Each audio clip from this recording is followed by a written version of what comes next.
Alrighty.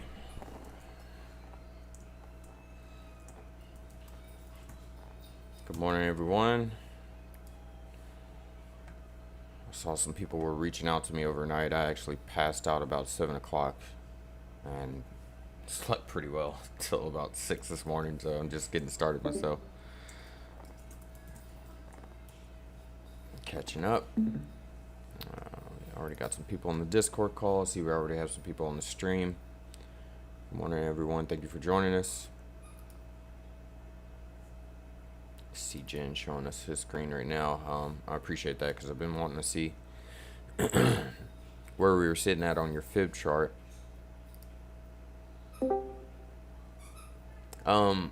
Jen, can you hear me?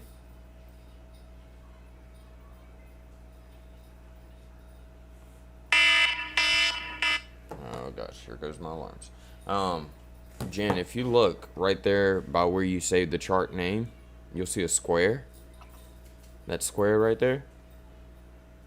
If you click on that square, it'll allow you to do the 4 windows in TradingView.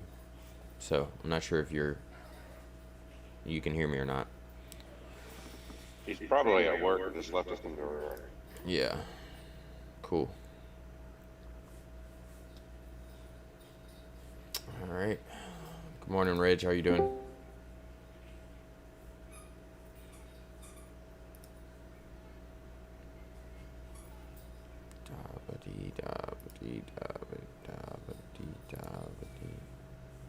All right.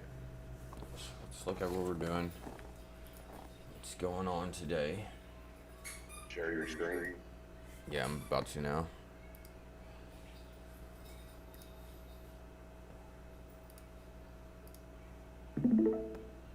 All right. Got you. Just dropped my kids off myself, Reg. Share my screen. So, for the most part, what we're seeing on the QQQs, we are sticking true to that midterm trend that we've been in since the beginning of February. I said going into yesterday that it was going to be a pretty much a very telling day on what we can expect moving forward. Of course, TradingView does not have my stuff lined up like I need it to. I've been dealing with this all week. So let's pull everything back in and then I'll get everything organized for us. Horizontals.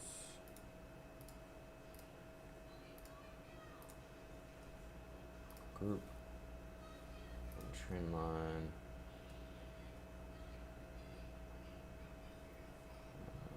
This trend line. And this one. Group. Let me get this in order real quick and then we'll get started.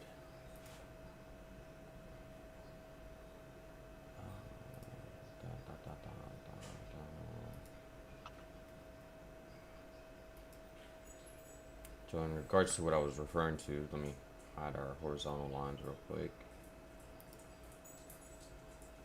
For the most part, we've stuck true to this midterm trend. This goes all the way back to beginning of February. I'm gonna look at it on the daily. There we go. And it looks like we're gonna continue pulling down to the downside. I know I have calls on the QQQ, but there's something that I noticed looking back that I wanted to look at with you guys. Let's look at it from a 2-minute perspective. That way we can see our pre-market action. So one thing that stood out to me yesterday is this level at 312.78. We hit that level on the slight gap up we had in pre-market, excuse me, and we bounced down off of it. And then for the most part, we found some slight support right around, we could say like right here, the 309.92. We bounced off of that going into market open, and we rebounded off of those lines, those levels that we created in pre-market. And once it was rejected, that's when we saw it go down to the 307s at its deepest, but ultimately finding some slight support right around the 308 areas. What I want to start tracking is this morning, I'm going to put these in purple, is how we react to these levels today. So I expect to get out, depending on how we hit that 311.48. If we break through it, then I'm going to hold my calls, see how it reacts to the 180 SMA. But for the most part, we haven't made it back up to the SMA since, what was that, Wednesday? So I'm not really gauging at all for that. But hopefully that's where we can get back to, and I can close my calls around those areas. But I want to see how we react to the 311.48, and I might get out right there and initiate some puts if we break down, or if we break up, then I'll hold my calls and see how we retest the 312.78, which was just defined yesterday. And I want to go back and just kind of compare that a little bit to what we saw. It didn't happen here on Wednesday morning. It just broke down completely. But looking at Tuesday morning, it looks like we retested those same levels again around the 319.65. And once we hit, we kept retapping that 318.73. And once it broke down from there, that's when we started headed down. And that actually became a level of resistance going into pre-market that we played against. So of course, we gapped up, but we ultimately came back down. It bumped against it for the most part and then dropped out. So what I'm trying to get to is what if we started using these pre-market levels that are predefined for us and how the markets, where the markets want to go. And I think this is what, the 22nd, so that's Monday. Is that Monday or Tuesday? That's Monday. So what happened on Monday is we hit 315.92, bounced down to 315.15, which landed right above the EMAs. And as soon as it blew up against that, we found some support there and rode higher. So I know there's a lot of lines to pay attention to here, but what I'm trying to say is I want to watch these. I'm going to turn these old ones red because they're not in play right now. Yeah, let's do this. I wonder if I can do a group change. I can, I believe. Yeah, there we go. And today I'll be focusing mainly on these purples. I'm gonna keep those blue ones in there because that played a part. What was it, yesterday? Let's see how I can organize this. I'll turn this green because that's now a newfound support, although we did dip below it a little bit. Matter of fact, I'll turn those like dark blue because they're our lower level. Let's see, turn that green. And so we're riding off these two now. Well, we're riding off this one. I don't want to do that. Previous. Alright, so we'll turn this one purple because that's our active ones. And we'll make this yesterday's pre-market group going into today. Now, with that being said, we do have all our other tools that we're using, like our EMAs, our daily trading log, yesterday's pre-market. And then this is today's pre-market.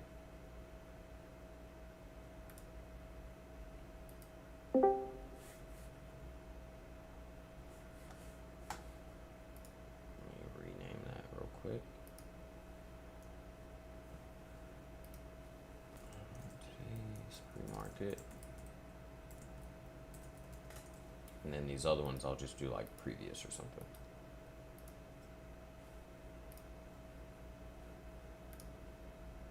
Now, I'm going to try to use this today to even confirm whether it works that way or not. But for the most part of next week, I'm really going to be using that this idea a lot more. That way we can get a good gauge off of it, and whether it's something that can be used long term or if it's just something temporary that we're seeing. What level is this? This goes all the way back to, this is support. Alright, support. And that actually can be green. We turn that one green since we switched that. Anyways, before I say, yeah, use this as a reference every day going into the markets and seeing what's going on. Key levels here. Maybe if I save this, it'll keep up with all this information. What are these? It's our midterm. Jen's asking you how you multi-chart. Yeah. So right here. Let me move this. See how it has the name of my chart right here, Jen? I'm not sure if you're watching my screen. But it has these 4 squares right here to select your layout. And it's right there. That's what I'm using. If you'll let me know you saw that. Right by the name at the top. Of the name of your chart at the top. I wish it would let me, I don't think it lets you control his. Gotcha. Oh, okay, cool. He's on general chat. Yeah. Need to keep that, watching that. There you go. But, and then, if you look at the bottom of whatever chart you're looking at, Jen, you'll see this, like, little center button for restore chart. It'll be in all 4 squares. You'll have the maximize chart and then the reset or the restore. So that's how I flip in and out of them pretty quickly. For the most part, it looks like we're losing some steam on the QQQ. You guys know I'm still holding my calls from yesterday. Before I hop out of this, I want to see how we react to that 309.02 again. If we break below it, then I'll go ahead and hop out of my QQQs and be ready to potentially continue doing puts on this market. One thing that I am paying attention, I need to get these key support levels out of here because it's getting a little cluttered in there. And for the most part, I'll pull yesterday's out for now so we can focus on today. I'll keep my key support there. Let me open the chart back up and see what else is cluttering this up. Alright, so what trend line is that? Let me reset the chart for the most part.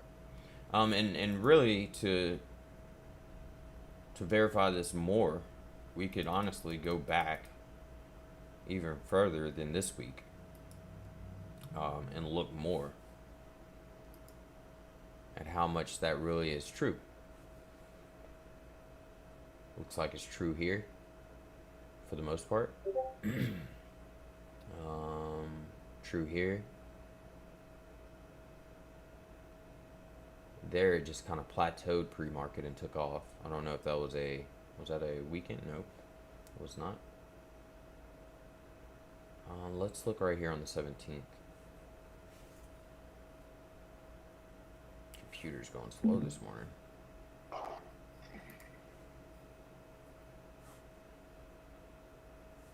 I guess nobody wants to join us on YouTube anymore.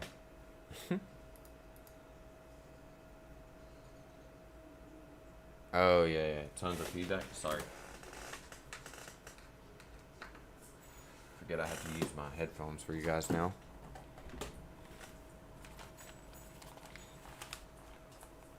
There we go. That better? I'm sure if you're using your headphones, it is. Yeah, I can't hear myself now. Okay, cool. So we're gonna look at the 17th real quick. Let me make sure I don't have too much stuff running. See, we got a few people on YouTube. Welcome. I know Reg is on there for now, but he'll join us in the Discord. What I'm trying I just blasted through all the SMAs. The SPY did. I want to see if this is true on the SPY too. It just broke a trend line that I had too, that it's been following.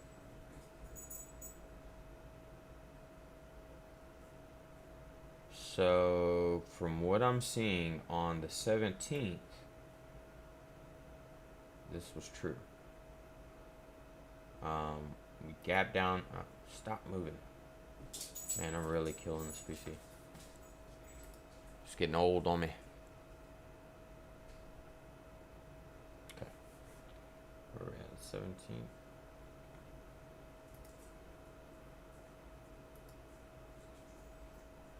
From what I'm seeing right here, then we had support right here.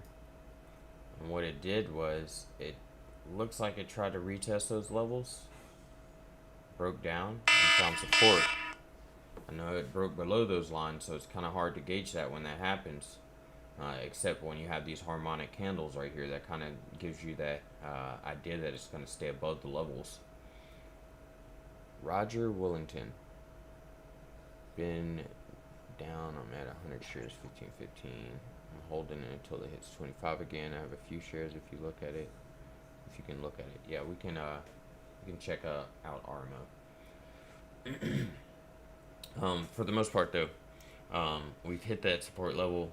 We had some harmonics which kind of confirmed that it would not continue downward. That's something to pay attention to. And it ultimately retested that 13.19 and broke out for the rest of that day. So let's look at the next day. I'm going to go ahead and get rid of these levels for now. Or I can add it to the previous levels. How about that? Just so we can keep it for future reference if it does play a part in anything. Add that there. Nope. In here. There we go. Previous levels. Get rid of that.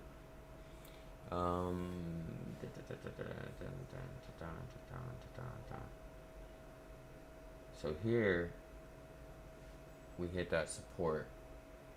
It had a lot of harmonics going on, so it was really grinding downwards. I guess when we see three harmonics, one down, one up, one down, we can expect this to have issues. Of course, then you start incorporating things like the EMA, where it was riding and finding EMA rejections. Those are types of confirmations we go after. That kind of alluded to the markets going down for the rest of that day. Again, pre-market on the following day, which was the 19th, which is actually where we traded at these levels that we're at now before, defined a level at 314.22, and as soon as we broke above it, if I can get it on point, wasn't even 14.22, it was 14.36. We grinded against it for the rest of the day.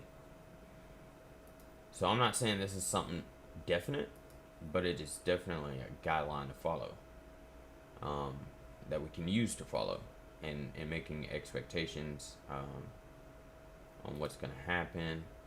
But as soon as we retapped it at the 14.36, or no, I'm sorry, reverse.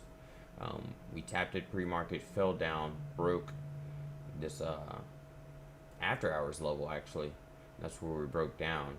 So I guess we could kind of use after hours as a second confirmation, but we found resistance for the rest of the day around those 314s till we gapped up above it. So this is just an idea that I'm looking at. I'm not, like I said, it's not confirmed just yet. I want to make sure that this works before I start recommending it. You guys will get to see it on Discord in real time today. Once again, retapped that level and broke out. Let's see, grinded against these levels for the most part, but found support here. And once we broke that support is when it broke down. Now, we're using all this to say that we're in this downward trend anyways, since the beginning of February.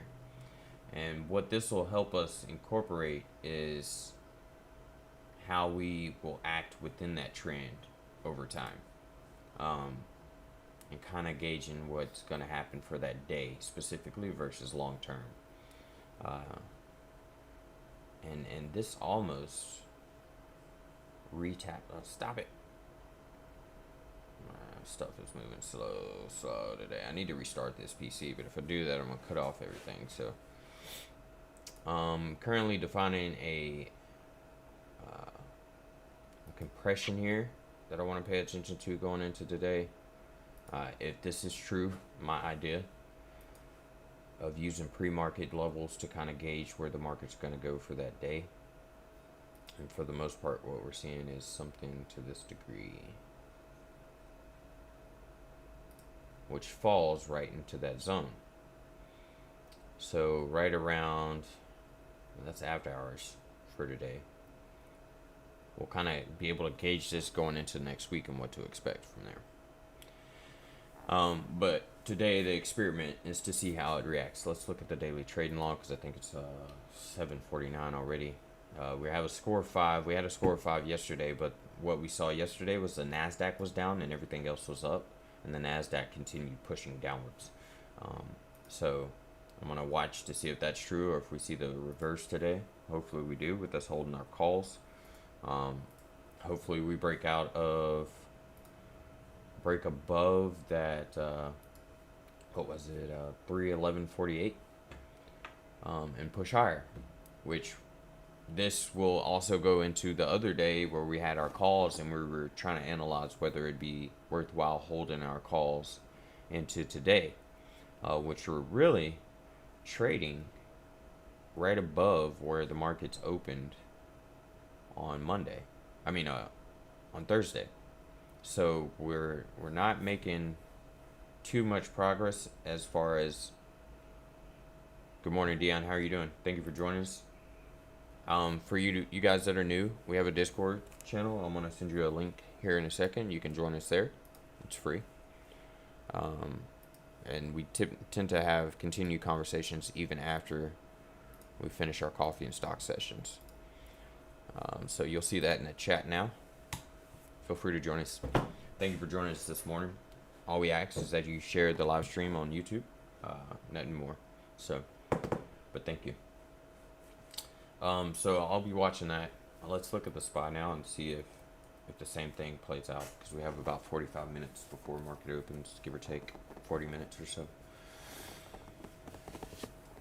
Oh, and I need more coffee. Morning. I said good morning.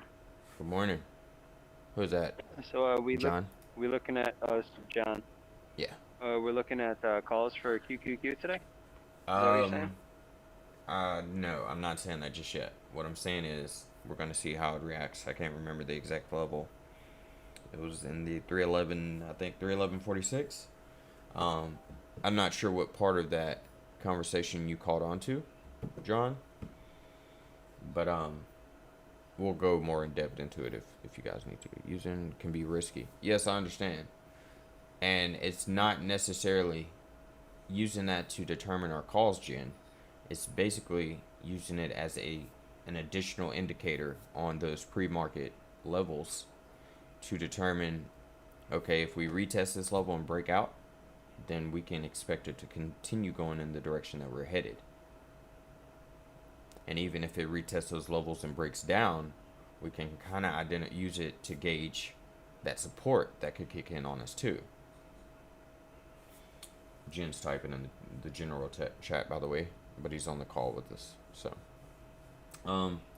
looking at the SPY today, I'm actually looking at playing the IWM more so than the SPY. I love it, but when I buy and hold something overnight and pre-market confirms the direction I'm thinking it would, and then open bill makes it melt. Yeah, no, I've always said that. If you were in our Facebook chat, people are always talking like on Sundays, or we're gapped up in the futures, and I tell them, I wouldn't even worry about it until market opens to determine where the markets are going to be. So I've always been an advocate for the same thing that you're saying.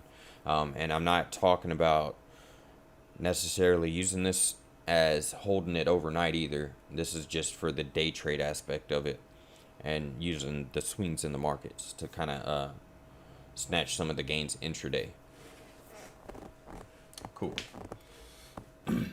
Yeah, I've never liked using pre-market or after hours for determining what the markets are going to do overall, but I am trying to add it into our equation, and what we can see. So let's go look at the SPY real quick.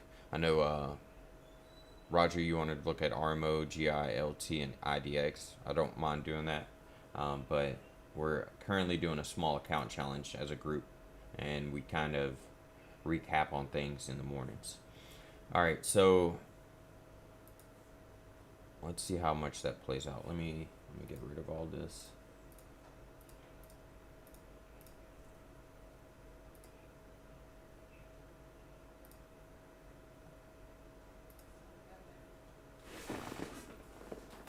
I like that hoodie. Yeah. I love you. Where's Bailey at? She's not giving me a hug today? Okay.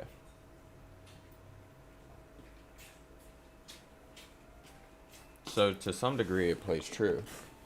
I love you, baby. Have a good day, okay? You got your money for a free dress today? Okay. Alright. Make sure to get your change back on. Alright. So let's see. Hit 388.33, bounced down, hit 385, retraced off of those levels on market open, hit our EMA rejections, so those kicked in, broke down, rode below the EMAs before it broke that level of support, but ultimately bounced back up to where we were at pre-market, came back, found some support on around the EMAs. I'm not going to say on it. We saw some harmonics here, so that could have indicated a reversal. Once we retested that, it ended higher for the rest of the day yesterday. And that was yesterday. Let's see. Doesn't look like it's. Bye. Have a good one. We have a few people on the YouTube. Welcome. Thank you. All I ask is that you share it on Facebook. If you would. If you find this information beneficial in any kind of way, and you feel like somebody else will too. But what I'm looking at is we rode that in market open for the most part. We had some slight harmonics, broke through that level, and we bounced higher. Found support above that level, but as soon as we broke down off of that, it looks like we retested this, bounced, found resistance again at that same level, retested that support from pre-market, and broke down all the way. Of course, we could have played the EMAs to follow where that's going to go. So what I want to do is define today's pre-market levels and see where the stock is based on the EMAs, whether they're above them, riding them, finding rejections within them, so on and so forth, and go from there. Now, I might not be including after hours from the day before as much as I should be, but for the most part it looks pretty much like they correlate. Anybody got any suggestions on this idea? Any ideas, feedback, what they think about it?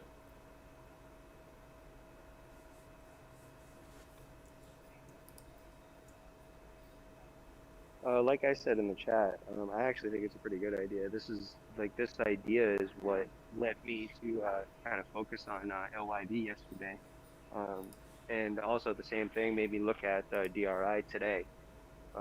And LYB yesterday worked out pretty well. Well, if I had gotten into the call, so I'm on board with this. Yeah. Looking at this on the 22nd, which was Monday, found some support around the 390.63, opened up the market, bounced right off of it. For the most part, was right above the EMA anyways. And as soon as it broke out of that higher level around 390.63, continued higher. Now after hours became resistance here. Let's see how after hours plays into it.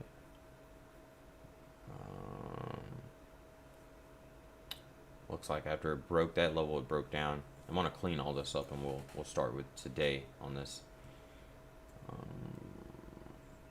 I don't know, just something I saw this morning and made me want to look into it. I wanted to sit down with you guys and look at it as well.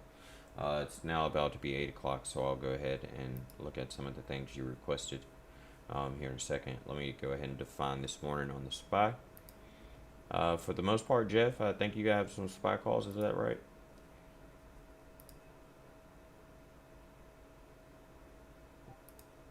Let's see how we react to those levels today. Trading above the EMAs on the 10-minute. Been finding support above the EMAs for the most part. Looks like it could be headed up. I want to see how it reacts to the 390.74 when it opens. If it breaks out above it. Okay. I'm on SPY. You're on SPY. Got you. Yeah, I've got the, let's see what it was again. 387 call. 387. Oh, so you're in the money already. Yeah. What's your I bought in the money. Yeah. What's your expiration on it? Monday. Monday. I'll get rid of it today. Yeah. I don't plan on holding over the weekend, of course. Yeah, so looking at, sorry, 7 o'clock. All right. Looking at what Roger, are you still here? I don't want to go into this if you're not here. So you can just let me know in the chat real quick. Boom biddy boom biddy boom boom boom biddy boom biddy boom biddy boom biddy boom boom boom.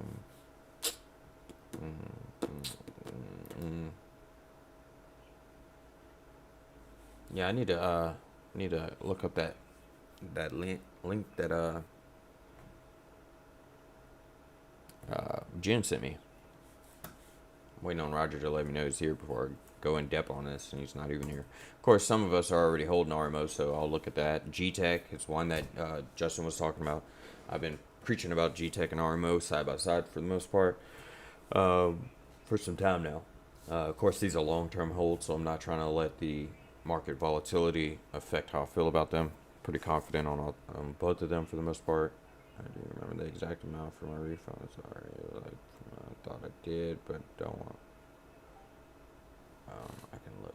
Oh yeah, let's. Before we get into that, let me open up my Thinkorswim because they just released those numbers that I was talking about in the Facebook chat. It was on my phone. So let's see.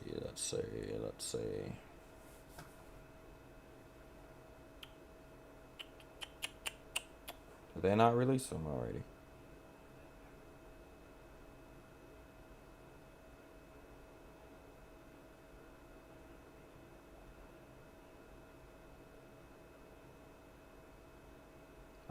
Doesn't look like they have released them. 60% higher risk of death from coronavirus variants. Wonderful. Futures point to positive open as Biden aims to double COVID vaccine targets. It's a good sign in some ways that the 10 years yields are going up because people are more optimistic. Says, and seeing wage pressures happening in certain sectors but not across the board. They haven't released the numbers though, which is weird, so we might be able to watch that live together. Go ahead and get that open real quick.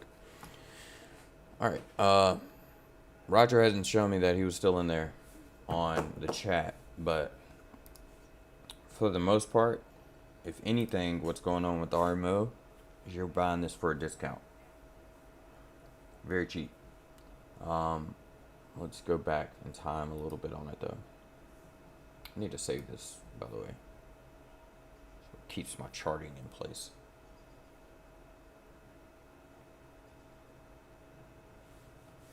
Pull my indicators out, and we'll actually reset some of our charting if need be. Yeah, so we're back in that buy zone that I identified all the way back at the beginning of March when we started hitting these levels.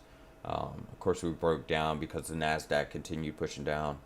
Um, but any level below 960 is prime real estate for this. And anything below 1190 is still a good buy zone on it because this stock is actually, I have a price target of like $40 to $50 just on general growth, not including any of the catalysts from the EV space, such as if Tesla goes up to 4,000 like everybody's expected, it's going to hit $40 to $50 just off of that basis. So if you combine that, we're looking potentially around, just to be gracious, around $75 or even up to $90 to $100 per share on this stock long term. And this is going all the way into 2025. The last I did my research, I think some of you guys may have actually looked at the videos on RMO that I've done.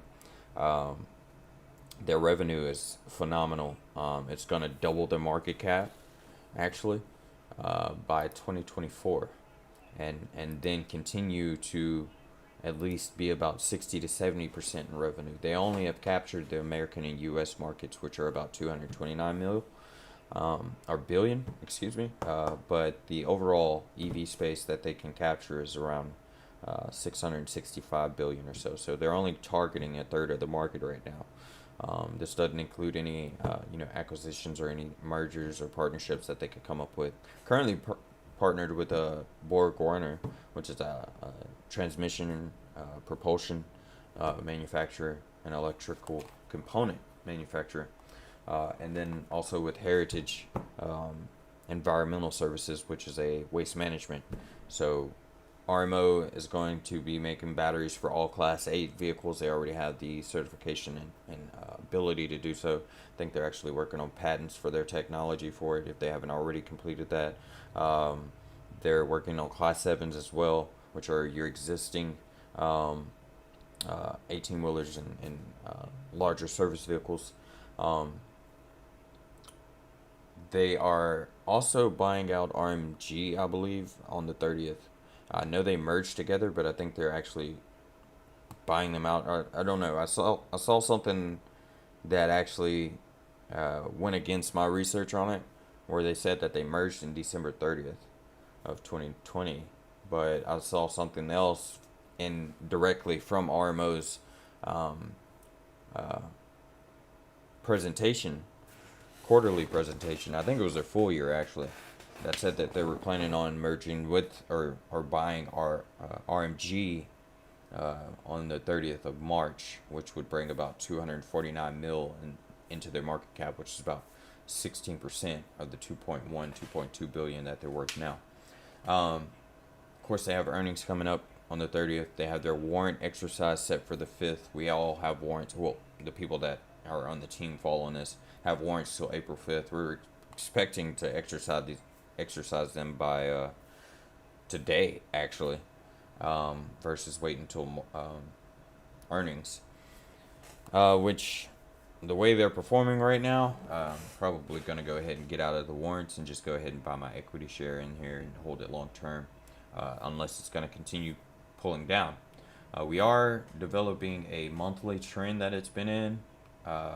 As far as support goes, elevated support, we're starting to see lower highs, higher lows here, so we could be in a compression zone in that same time frame. Looking at it from this standpoint as meeting a compression zone, I would expect Tesla to follow the same trend almost to the T, but the NASDAQ is getting weighed down overall. All tech companies getting weighed down overall. First started out with the 10-year rising yields, and now for the most part, it's just a rotation continued out of them as people quit focusing on pandemic stocks that were booming and going more into reopening stocks, as they call them, which I feel like a new normal has been developed here for the most part, and I don't see the reopening stocks to really have any type of guideline to follow. There's a new way in the world now, so I think that's what you need to focus on if you're looking at long haul, long term holds. But yeah, so Tesla's definitely coming into a compression zone just like RMO. Hopefully we can use that to be our catalyst above 695 and stay above 695 for the most part. I mean, we broke out at the end of February. Um, we were up above it just a little bit around the 750s, and ever since then, we never found support. And since then, we've been steadily bouncing up above it about $5, $10, maybe $20 here and there, but it's just stayed below that 695 level. So it's definitely a key level that I've been paying attention to on Tesla, and that goes all the way back, I believe, for some time, where that was defined. I think it was, where did I define that? Oh, right here, that resistance. I've been using that as a key level, and for the most part, it's played very strongly in the play. So if we break down in this compression zone, then we could come easily back to the 530s, but I'm watching the 502s based on previous resistance that we ran into before, all the way back till September 1st. So 502, buying Tesla at 502, you can essentially make 8x off of this if Tesla is set to go to 4,000 by next 5 years, 2025. So it's not a bad investment still. I still like Tesla. NIO, actually, I saw some news on it this morning just to speak about EVs overall. And Ford are both having to cut their production expectations due to the semiconductor shortage. You're going to see that across the board with a lot of manufacturers that do anything dealing with semiconductors. I mean, the shortage has been here for years. It's just getting exhausted even more. Demand is too much higher than supply. Of course, we had the executive order signed not too long ago, pushing more capital into it from the Fed in order to help, open new factories, push out more of these microchips, because pretty much everything relies on them at this point. Can't even buy a laptop, much less a car, at the time because there's no microchips for them. So, I want to see how those correlate with each other moving forward as far as the EV market with the semiconductor market. And maybe when we see a breakout in semiconductors, once we start seeing better production numbers and stuff like that, then we'll start to see a rebound in the EV space. And I wonder if that's playing a part on the EV space too, is the fact that there is a shortage to some degree, not fully weighing down on it, but definitely something to pay attention to moving forward as we keep seeing reports of this. I think J-Dub was telling us about NIO sold off a bunch of factory equipment to Tesla.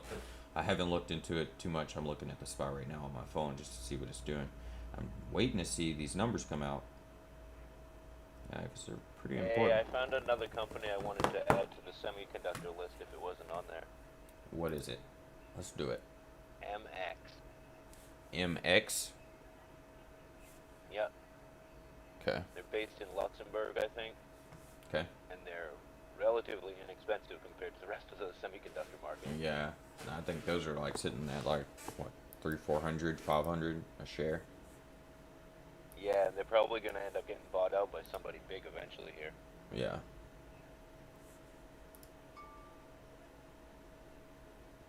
They do have options. Semiconductors. They do have options? Yes.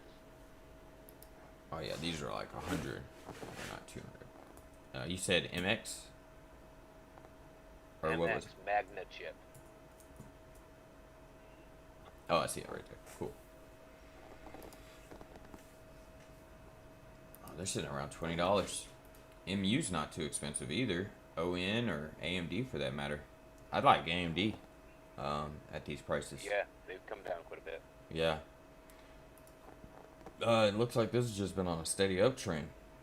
It's almost up well over 100% since all the way back in 2021. Actually blew up. What, yesterday? Yeah. Not blew up. Yeah, It jumped today about it's 7. like- Yeah. Jumped about what is that? Had a strong gap up. I think it's gonna fill the gap You might want to. Ooh, this might be one of those we can short on the rebound, on the retracement back to the 50 at least, and get some free shares on it. Just an idea, because I want to see it find support about the 24.75 if it does retrace in any form or fashion. Let's look at these lower time frames. So you got any opinions on the role that 5G will play in all the EVs? Say that again. What are your thoughts on the role that 5G will play on the EVs? I mean, they're gonna correlate, right?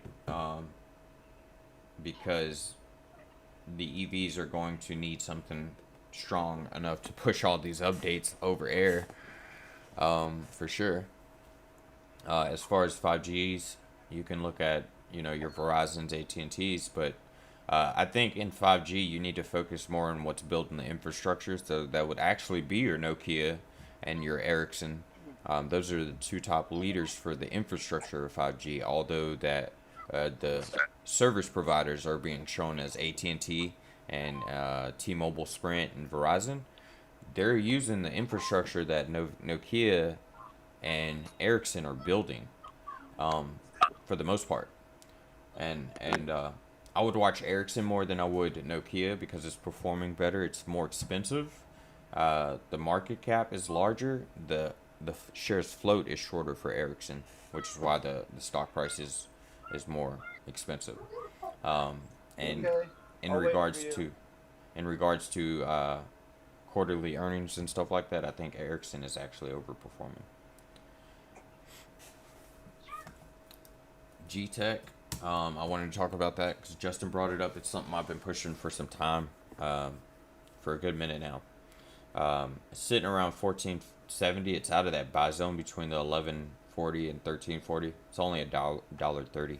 I've been telling you guys that I've been looking at loading up on it. I haven't started yet, because I want to make sizable positions in this and RMO and potentially some of these semiconductors that we have. And those are going to be my plays. But I want to go down this list of semiconductors first, see which one's the best company to hold longer term. Just kind of go from there.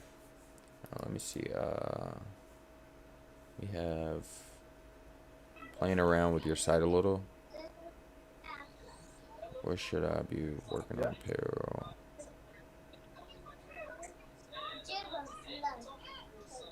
Yeah. Maybe we could make some with Theo too. Charter. Yeah. So, Jen, I see you were saying you were playing with the site a little bit. We quit focusing on the front end facing, which is like the public view, and kind of moved some of those tools to the back end. So that's why the public stock screener isn't working Maybe we right could now. learn about plants today too. I want to see. Everybody knows that my daughter made a stock pick, SFTW, and for the most part, it's looking pretty healthy. We bought this around 10.20, I think. Let me pull up my TDA. See where I'm at on it. We bought this at 10.30. Excuse me. It's actually up for the most part. Doing better than RMO at this point with those warrants, but it broke the 180 on the 10 minute, and I think we still have some room to make on the 15. But the reason I point that out is because it's been having issues on the 180. Finding resistance, and now that it's finally broke out, I want to see what this does. Oddly enough, and if she starts performing, then I'll let her come in here every morning and tap on the keyboard real quick, and we'll have a Veda's pick section to the YouTube channel or something, and see how well she does for a 7-month-old. So, looking at the QQQ, we're back up to above 311. Let's see where the SPY is real quick. I'll check the trading log, see what it's doing. Let's see what happens around the 311.48. If it's going to continue pushing higher, that's our level to watch. If we reject, I'm going to go ahead and well, when we reject, I'm going to see where we're at, but if we reject is the question. Let's check out the SPY. It's already breaking above that pre-market level that we identified earlier, so I'm going to adjust it since it's still pre-market. And it looks like this higher candle wick around 390, 96 is something to watch there. I was talking about doing IWM plays just to spread out.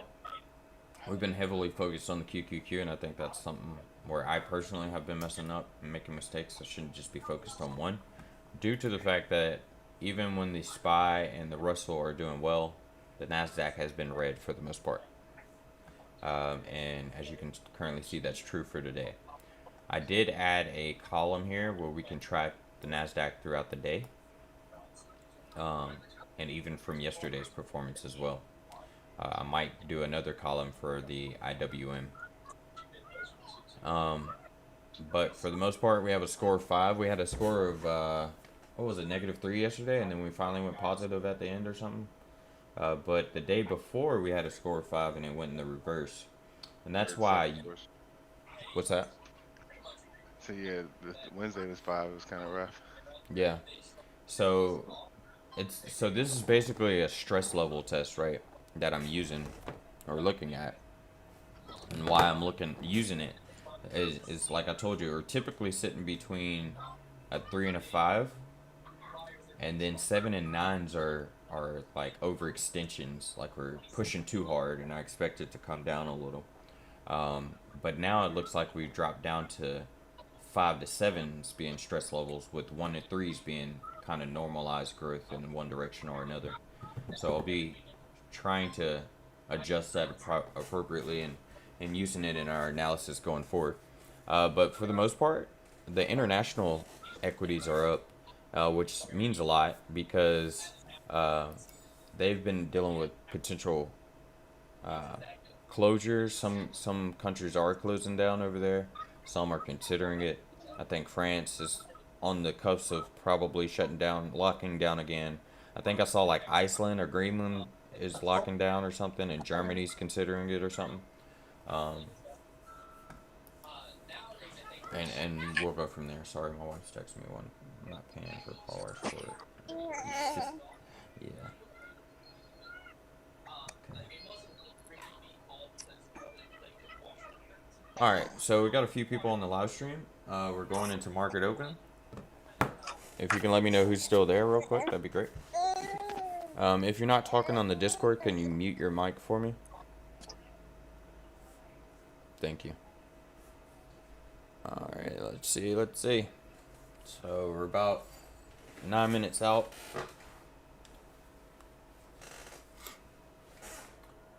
What are my calls? I haven't looked at the IWM yet. I want to go ahead and do that.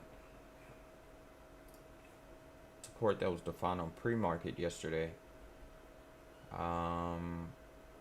Resistance, okay. So it looks like it may a little bit. I want to see. I want to track it as well. Jen's trying to play around on your site if you haven't seen. Yeah, I was just talking to him about it through this. Okay. About the stock screener. We moved that to a... Yeah. We moved it off the public side and pushed it on the back end for free users. I was taking temp, so I didn't catch any of what you've been talking about. Yeah, I got you.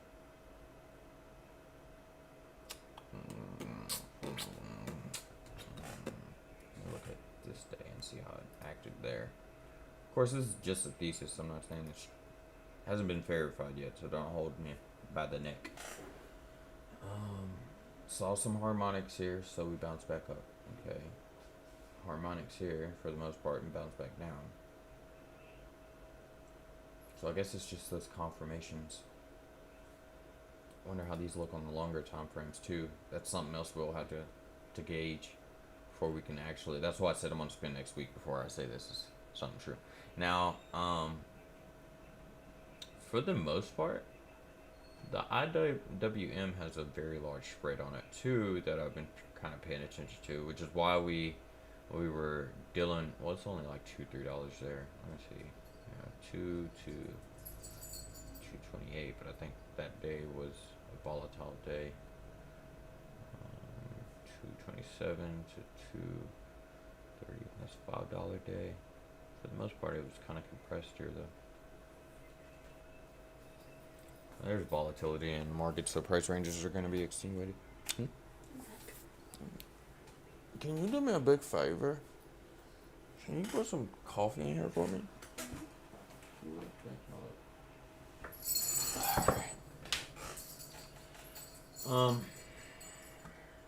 Let me get back to my morning routine. See where our momentum is. I was getting a little worried on the QQQ. We were seeing some loss in it. But it looks like we're picking up on the 10 and the 5, so I want to watch it. EMA's going green, trading above the greens. All the way to the 1 minute. Let's move this back.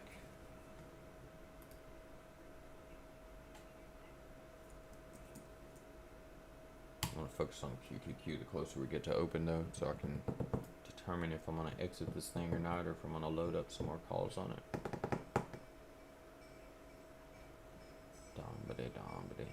Definitely at a compression zone on the 1 hour, so something I'll be watching on the lower time frames.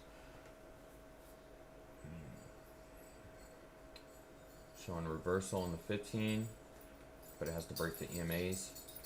I'm looking for EMA rejections. Thank you, baby. I appreciate it.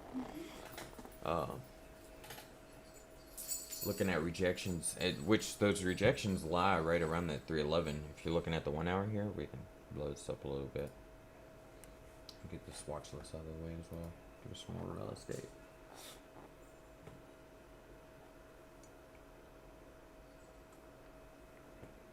Somebody made a suggestion I should quit slurping my coffee in the mornings.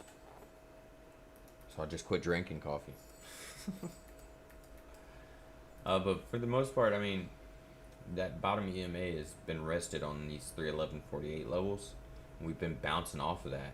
That's a lot of the resistance that we were seeing yesterday, even though we were seeing spikes to the upside. About 312.62, we weren't finding support above it. Even in after hours, and for the most part of pre-market. It's been oversold since yesterday morning, so I expected this to bounce up. It definitely did not do what I expected, where we were going to go back to like 320 from those 307 levels. Even those 312s for the most part is what I was watching. Last time we hit those levels, we bounced right back up the following days. But of course, we've had a rough week, honestly, if you ask me. We had Powell talking on Monday. We had Powell talking on Tuesday and Wednesday with Janet Yellen.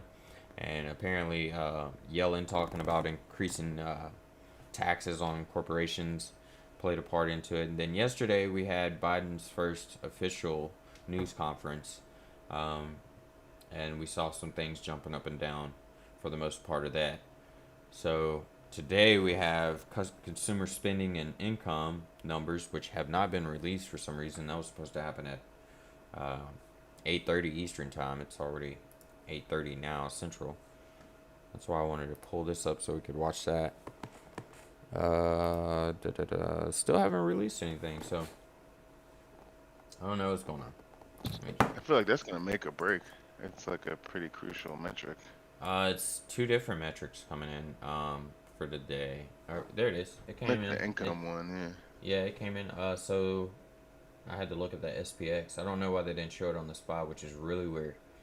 Wholesale inventory's up only 0.5% versus 0.8%. Prior was 1.3, so it's kind of slowed there. Retail inventories unchanged versus expected, so I guess they were even. I don't know why they don't just do that. Prior was 0.8, so we saw some pickup there. Personal income falls 7.1% versus 7.2 expectation in decline. Increased 10% last month, or January, excuse me. They declined as expected, so I don't think it's going to have too much of a, if it was expected, it shouldn't have too much of a an effect on the markets. PCE index rose 0.2% month to month versus expected 0.3. Prior was 0.3 increase. Personal spending down 1% versus expected 0.8% decline. Prior was 3.4% revised gains. February advanced trade gap widened. Inventories disappoint. And bank stocks rise as Fed sets lifting of restrictions. They're supposed to be doing a stress test in June, by the way. I read that this morning. On the stability of the financial banks. I guess to see how they would react in strong economic downturns in the future. That's what those stress tests are for, to my understanding. So definitely something to watch. I see we got a few people still in the YouTube live stream. Thank you. If you'll let me know who's here. And also, if you would just share the link with anyone else that might be interested in joining us and talking about some stocks. For the most part, I think what we're going to start doing is we'll give everybody a free stock to look at. Probably every day. But what I'm thinking about doing is probably a free stock on Monday, and we watch that trade throughout the week and analyze it more with a weekly recap or something. I'm going to start switching up what we're kind of doing here.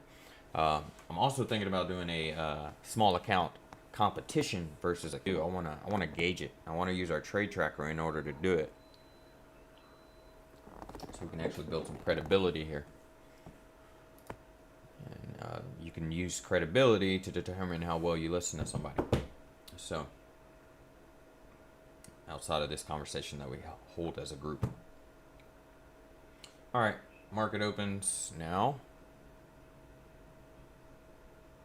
See what happens. I'm gonna pop up our chart here so we can get a clear view. By the way, Jen, I'm not sure if you're watching or listening, if you're just listening. If you click on those 4 squares that I told you about, you look at the bottom, you can sync all the charts based on symbol, interval, crosshairs, time, or drawings. So you can have 4 different symbols running at the same time. And that way you can maximize the charts if you want to for each individual symbol, or you can have it synced where all 4 charts are showing the same symbol if you're watching for potential momentum. So it looks like we are, for the most part, going to retest those 311.48s on the QQQ.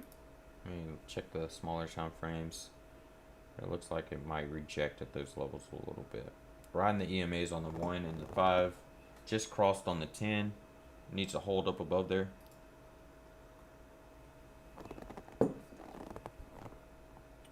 What am I doing? Why am I changing that? I need that. I meant to change this.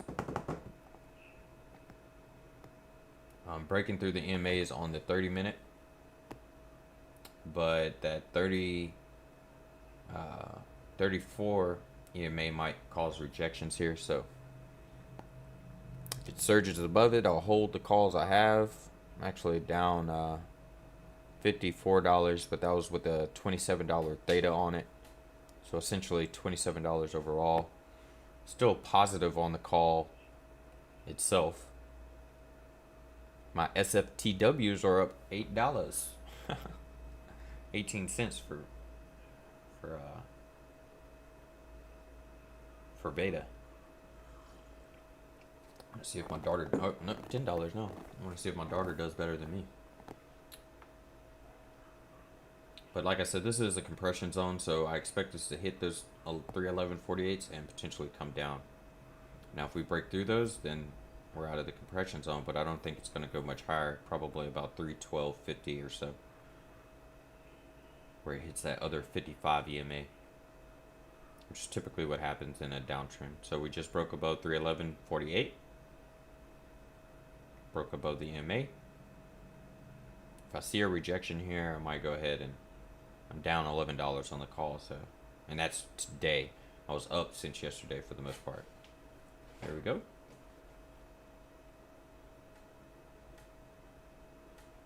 I'm gonna let this run. That's on the 13, so let's look. I mean on the 30. Let's look on the 10 and see what we're doing. Because that's where we saw most of our harmonics on a shorter time frame, which was easier to kind of gauge. Looks like we're trying to break 312. Let me gauge the markets. For the most part, we've picked up since this morning, all the way back to 640.34. I also saw that I had my VIX not working right. When the VIX is down, I want this to be green. It was actually showing red, so misconception there. And it looks like this chart is far behind this one. It's saying 311 at the top here, 311.91, but only showing 356. So I don't know which one's behind. It looks like we had that a rejection there at that EMA on the 30 minute.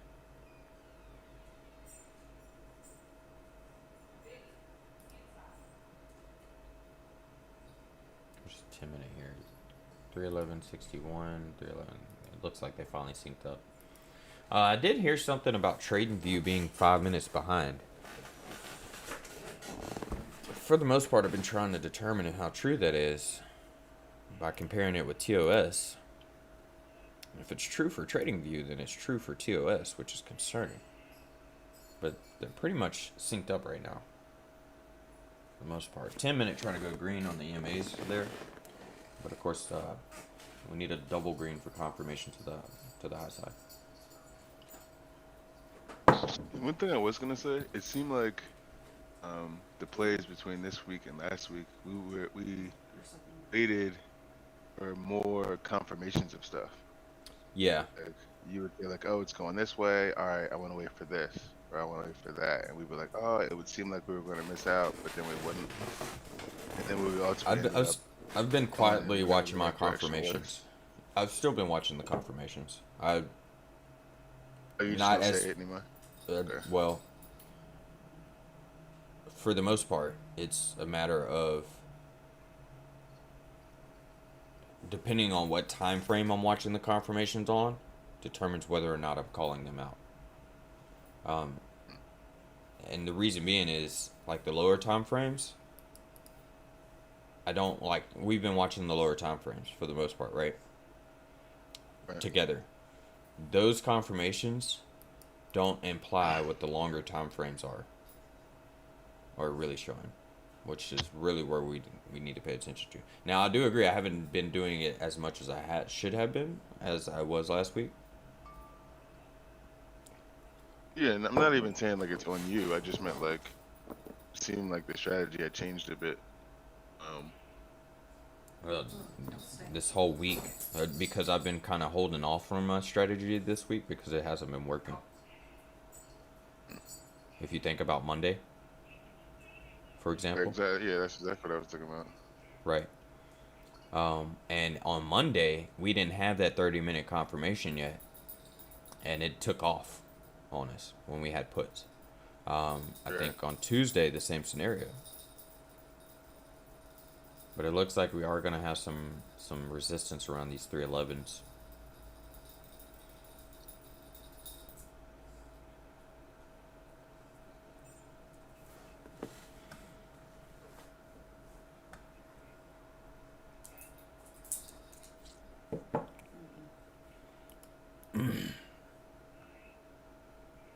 With it being Friday, and me not expecting on holding these also over the weekend, I'm more willing to do the shorter expiration dates on these.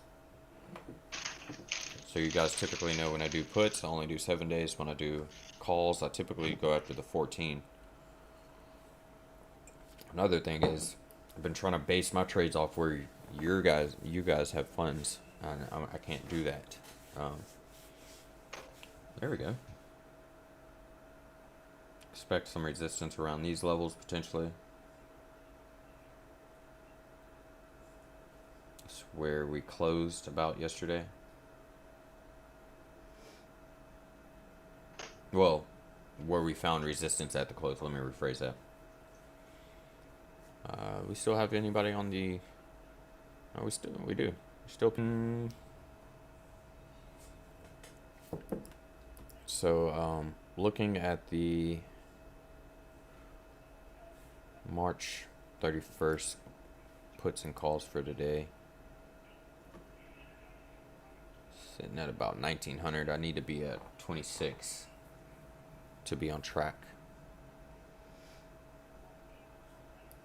Man, I'm gonna have to redelegate some of this elsewhere because this PC is hanging up on me. I don't like slowness. Just do that. And we'll put the SPY over here too. Smaller time frames. SPY's right here. Jeff, your spy's running on you.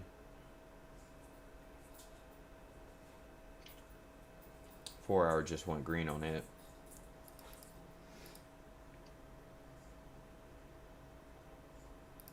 Get rid of this. Is there anything else I can get rid of? So it's crazy. I don't even have that much open right now.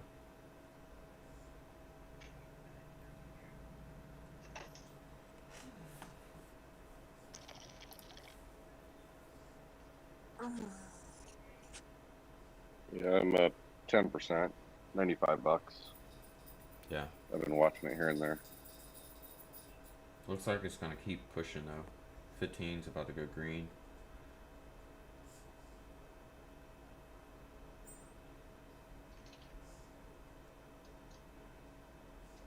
It's been having trouble staying above this resistance. Well, a trend line that I've got in there. Yeah. Actually just It's went above it positive. right now. I'm up $100 on my calls from QQQ yesterday. What I'm looking for is to see if we're gonna hit those 313 15s and reject. And then potentially getting some, let's see what I can get.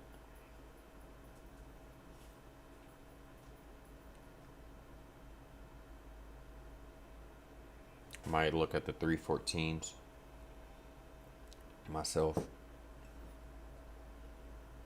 Or the 315s potentially even on the puts to on the reversal. Key resistance level right here though. For the QQQ.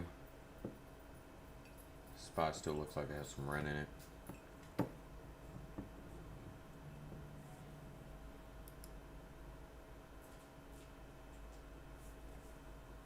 Longer time frames on the Q.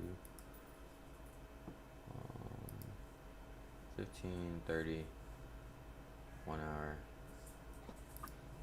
4 hour.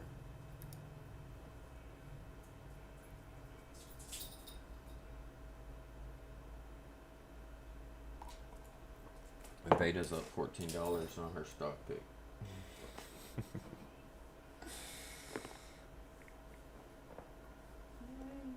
Yay, beta. Get it, girl. See what's going on the lower What's your time. daughter's name? Beta. Beta? Vayda. Beta. Oh, Like from my girl. I thought you said beta. Because there's no way he named his daughter Theta. What? Named her what? Theta. Theta. Oh, The Theta? options thing. Yeah. Yeah. No. Oh. Like from My Girl, the movie My You're Girl. really into this shit. Yeah. My next son's gonna be named Gamma. Oh God. Right. No. We were just having this conversation about weird names. No. Yeah. Oh my God! I want this red chair. It's only $60. Look at that. Where are we gonna put that? Here, right here. Right here? This is gonna be my throne. Your Right throne chair? in the red chair. Okay. Do it. Looks like I'm about to hop out of these calls.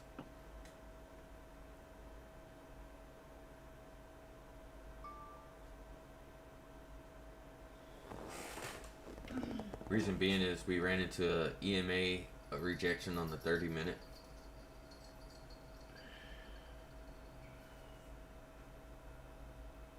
Wow. Now that's $22 now. Let me see.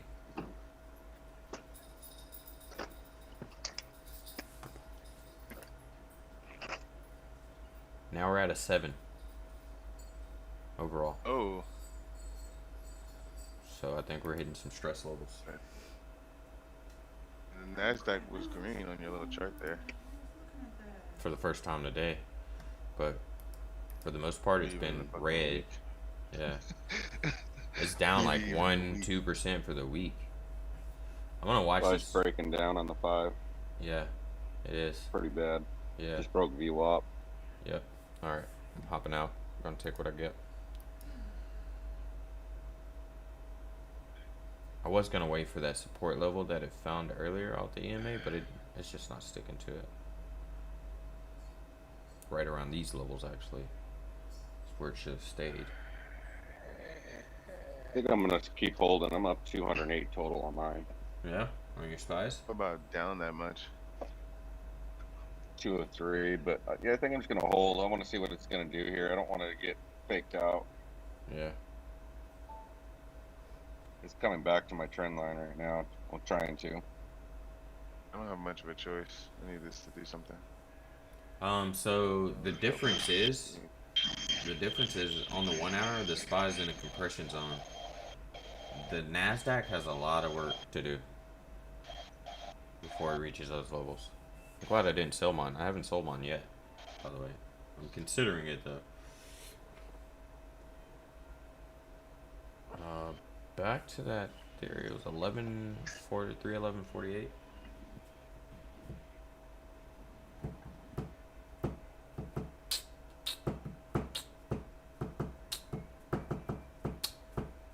Back to my trend line and went above again. I just broke 312 and I'm still negative on my calls.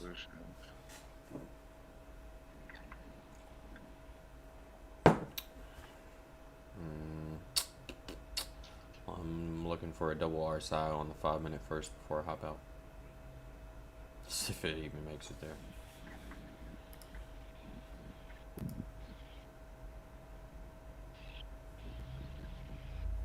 Did I do market open? I didn't do market open?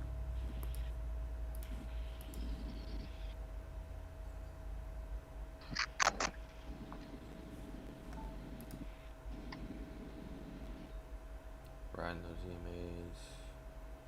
15 seconds, picking up. Oh no, this is not the 15 second. It's the 30 minute. Alright, we're gonna pick up again. So much better, isn't it? What's that? It looks better on the 30 minutes than the 15 second for sure. So they just give me some random shit again.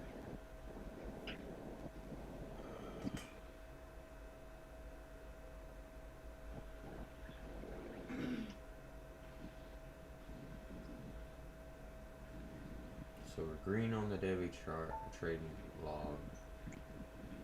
Riding above EMAs on the 1, 5, 10, 15. We need to get above 313, 313.15, and that's the 34 EMA level on the 1 hour, and it's actually the 13 EMA level on the 4 hour.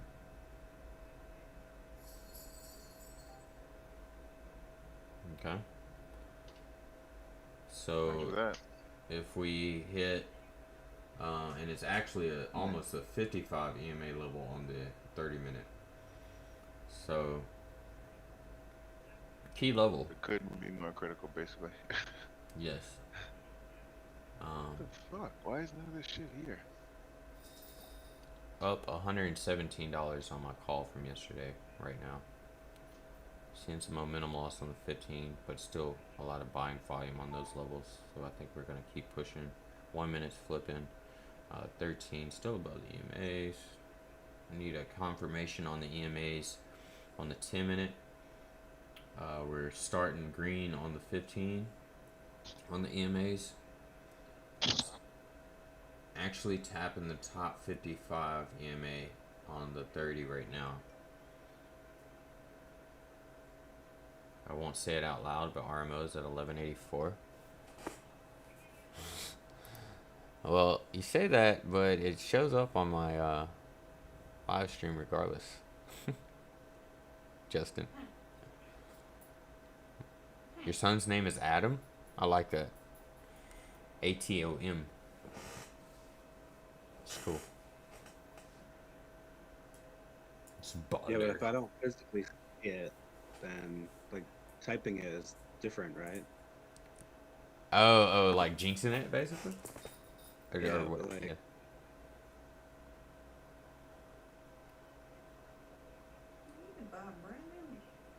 Having EMA rejections on the 30 minute on the QQQ on the top 55 EMA, which is at these levels right here. and showing momentum loss on the 15, but it could bounce off the EMAs on those levels. What were you saying, babe? Looks like the SPY's gonna run today. For the most part.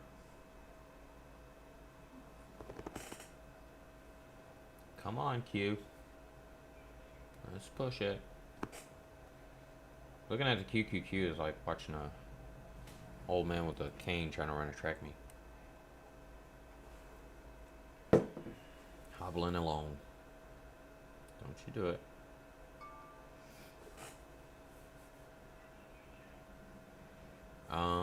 Looking at the long time frames, definitely EMA rejection on the 55 on the 30. Still want to see this hit 313, 15 before it dies out. 15 seconds showing slight momentum loss. 1 minute still looking pretty decent. Oh, it didn't look bad there. There you go. Kick out that EMA. See? It's $60. It's 60 And bucks? it's vintage. Where's it at? Christ Fit thrift store. Where's that at? I think I've seen that place. There's one on Barksdale, and then there's one, I think, Chinaberry Lane, and then there's, China Burr. I think there's one somewhere else, but. Girl, get up. No. You can't have that one.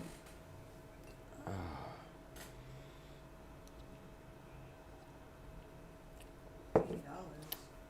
$80 for what? I thought you said it was 60. Yeah, they, in a later post they knocked it down. Oh, okay. I'm going through, because I told the kids I would take them this afternoon. Yeah. You mind if we go do that? Yeah, of course. Oh, snap. I forgot I had a 10:30 call today. It's only 9, but. Oh yeah, that's right. Yep. Is that a video call? Yep. Oh, we got time. Yeah. We'll be alright. I ain't tripping. I mean, if anything, your collared shirt is right around the corner in the. You could just. I'm pretty Put sure. that on. I'm pretty sure he's gonna be in his PJs too. I'm just saying. That'd be funny. The first interview where the guy was in his PJs. It'd be funny as hell. He was telling me that. He was like, "Look, dude, it's up to you if you want to go in the office." He said, "Me personally, I've been in West Virginia for 7 weeks working, so." Oh well. I'm like, I guess all he right, doesn't cool. Want to go into the office then. Well, I much more rather be running with them again, because I know it all Yeah. so well. But I like what Quintera's doing too. So they're building. You know what I mean? Yeah. Not just maintenance. Yeah. Right. I want to see support right here. Let's bounce. All right. What are we doing? What are we looking like? Nobody is gonna bother. Gee. What? This is like a thrift store, okay? Mm-hmm. Like the church, some church somewhere, is involved with it. Mm-hmm. I have a Gucci hoodie for $200, and this guy's like holding it real proud, like That's we're what I gonna, like. we're gonna make $200 off this piece of fabric, right? That's what I like about the church I'm building the website for. Is they're like a non-denominational, Yeah. and they're all focused on like the younger children, and you know what I mean, like making sure that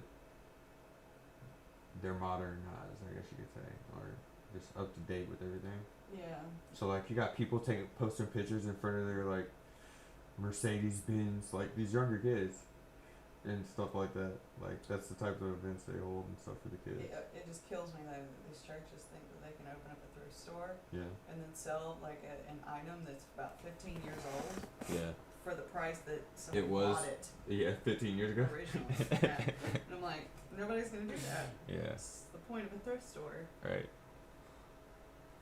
You buy Oh. stuff that is not being manufactured anymore. What were we talking about? Oh, Facebook Sorry. Marketplace. No, we were talking about Facebook Marketplace and how it's Yeah. like the thrift store for Amazon now. But the thing is that you got to deal with all those people Yeah. They don't want to show up. Weird. And they It's wanna, true. Gotta deal with like, oh, people. yeah, by the Fucking way, Facebook. I also have He this said and this true, and you this." gotta deal with people. Fucking Facebook. I hate dealing with people. I hate dealing with people. Oh, That's yeah, some real it's shit, yeah. I don't know. I mean, it looks even It's better in these facts. pictures. Facts. Baby. What? I'm sorry. I'll stop. But look. Go pick it up. Let's go pick it up. It's so comfy looking. We can go when we go get lunch. Let's go snatch it real quick. Yeah, originally it was $80. But they My Alright. business is built around Facebook. Yeah. I never advertised one thing. how much it was back in the 70s. Just put them in groups and made thousands and thousands every month. Sounds like I need you to take over these groups I've been handed. No, I'm just messing. I'm good. We'll let this grow organically. I think it's a better process. I'm pretty big in diesel groups, so I'm about to put a most stop people loss. know me. I'm gonna put a stop loss on my option call to not go lower than $100.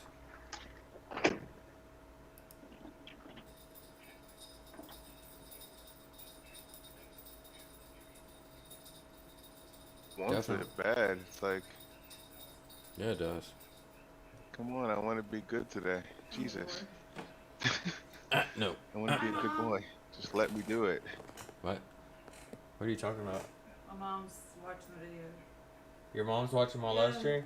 Yeah. Hey, Mama Bobra. My mother-in-law's on the YouTube stream. Alright, there we go. Looks like we're breaking that 312.70 finally. I'm trying to sit here and put my actual option on the chart so I can put in my stop loss, but it won't go on TOS.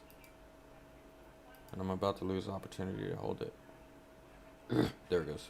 Okay.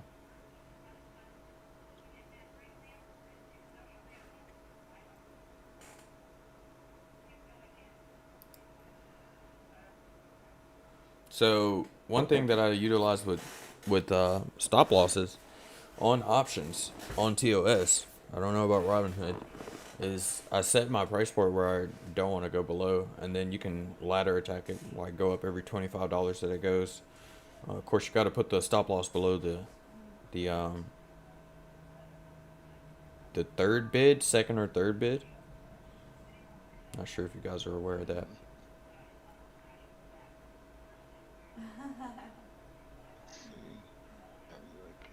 Oh, so she sees you through the option. She was asking, who is Tim talking to in the background? Is that you? I was like, yes. She said, okay, I like to be with y'all, even this way. She said she is very Oh, that's impressed nice. with your presentation. Thank you. I just passed my stop loss. It did not kick in. I'm not happy with that. We are finding EMA rejections on the 55 though on the 30 minute, so we got some work to do. And the 34 in the 1 hour.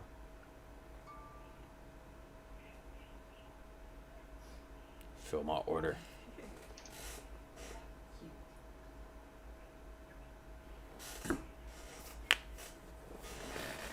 Fill my order. Prices at the store. Are you selling? If it will not stay up above these levels, I'm not staying. Yeah. I'm gonna snatch my daily minimum. That's what I need to get back to. Snatch my daily minimum and call it a day, bro. True. I've been going for bigger numbers and stuff like that, and that's where me personally, I'm I failing. hear you there. Like yesterday, we should have sold when I had $300. The day before, we should have sold when I had $200. The day before that, we should have sold like all on those bounces. We should have just took it and quit being greedy about it. Yeah, I just sold it. Seeing 5 minute momentum loss. EMA rejections on the 30 and the 1 hour. I don't think we're gonna get above it. And actually, I'm looking at doing. Now I have about 1,300 to play with. Potentially doing in the money puts at like 313, but I'm gonna wait before I buy them. I'm not gonna jump into them just too soon because we could retest those 313 15s. That's ultimately where we could drop down. Yeah, I could have waited and held my call on it, but so I'm showing momentum loss on the 15 and 1 minute, and 5 minute 2. So I expect 10 and the 15 to kick in after that.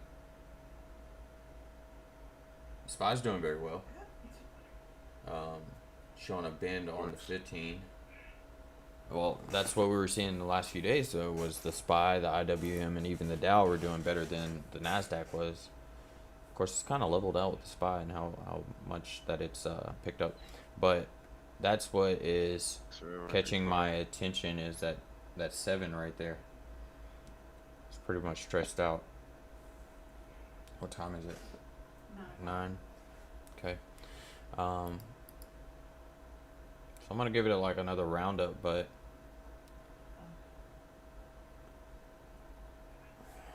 I'm looking at personally buying the 313s March 31st. I honestly could buy like the 315s and get like $68 for dollar it goes down real quick. But I can pay less and get the 313s for about 400. Looks like it's gonna round up a little bit on the 15 seconds. So I'm gonna wait unless it rejects and comes down off the EMAs. So it looks like for the most part we're finding strong resistance on the high of yesterday at this point, which means that we have a $3.50 drop that we can capture if this is going to play resistance on the QQQ. I'm looking at buying. They were just $400. I'm looking at buying them probably about $375 if I can snatch them at those levels, but it depends on whether or not this 15 second move is going to be worth. Yeah, see, it's not, so it's breaking down. Alright, just bought it, or put my bid in for it. I don't know if it went through, of course, because it dropped out so hard. So I gotta hop on my phone and do some rearranging. It's already up to 408 that quick. So 418 now.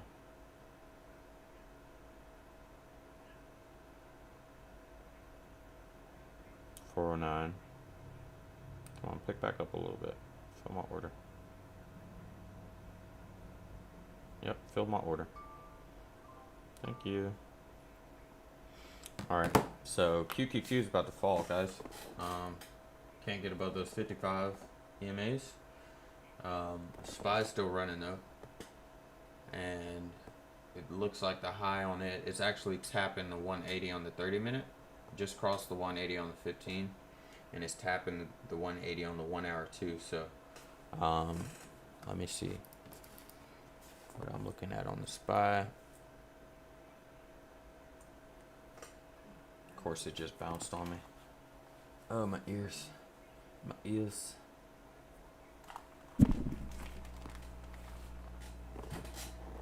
And it goes to 315. Somebody's listening to me. They heard me buy those puts and they're like, alright, I got you. Now we're going to 315. Wow. Amazing. I could have ladder attack. It would have. I just bought a 313 though. Did something just come out? I just ripped. Yeah, I know. But it's coming up to it hit that 180. That's why. As soon as it hit it on the 1 hour, it took off. If we break above $40 jump. Yeah. If it breaks these 315s, I'll go ahead and hop out. But if it doesn't, I'm gonna buy another put on the QQQ here. And then I'm gonna switch over. I'm not gonna just do QQQs. I'm gonna look at potentially hitting a SPY too with some puts. Yeah, it looks like it's trying to break over on the 1 hour to me. Yeah, On the it's 180 doing. there. Yeah, it did. It has already. But what I'm looking at, I'm gonna wait. I'm not rushing into these. Look at that thing, Ryan. As soon as it hit I don't 313.15, it took off. What I'm gonna look for though is the buy. confirmation on the EMA on the SPY, Jeff. That's what I'm looking at. Yeah, I know. That's what I was just gonna say. I wouldn't do nothing until you got confirmation. Yeah, right.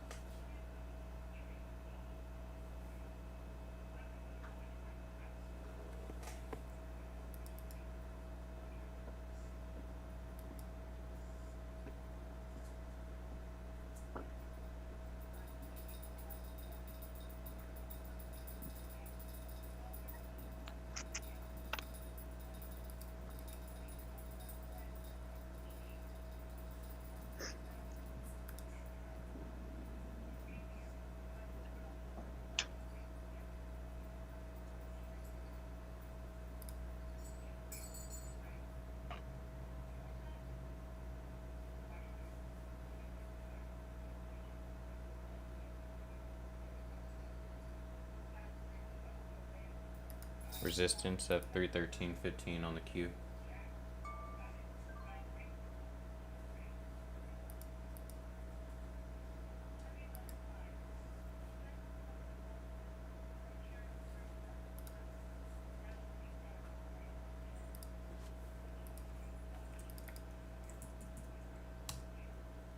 It looks like for the most part this morning though, that did not apply that new theory that we were looking at. We broke those levels. Well, I guess to some degree it did. I'm looking at it on the 5 minute, and we opened up all above the EMAs and continued running higher. We retapped that resistance level. Now I want to see if it finds support back at those 311s or the 309, if it's going to continue coming down.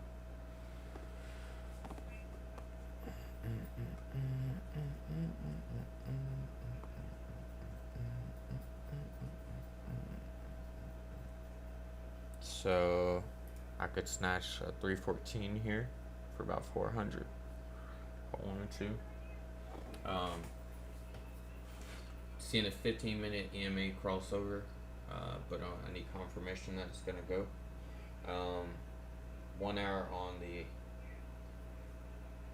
30-minute actually on the SPY is in an EMA crossover, but it hasn't completed yet.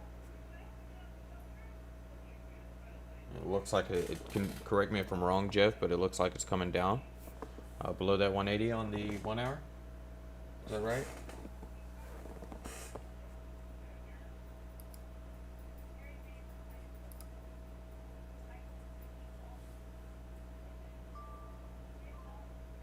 What'd you just ask? Is it coming below that 180 on the 1 hour? Yeah, it's right at the very top of it. I got you. I can zoom in a little bit. Still above it, but it's right there at the line. I just bought a 314 put on the NASDAQ, by the way. In the money. And that's all I'm doing on the NASDAQ for today. Which I'm only down $25 on my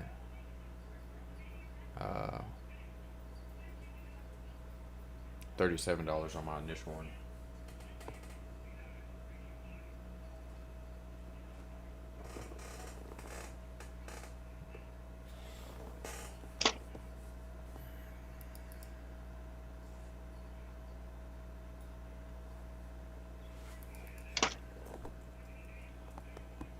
If we have an EMA fake out on the spot, then I'm gonna potentially do puts there, which are actually going into overbought status on the 15 and 30.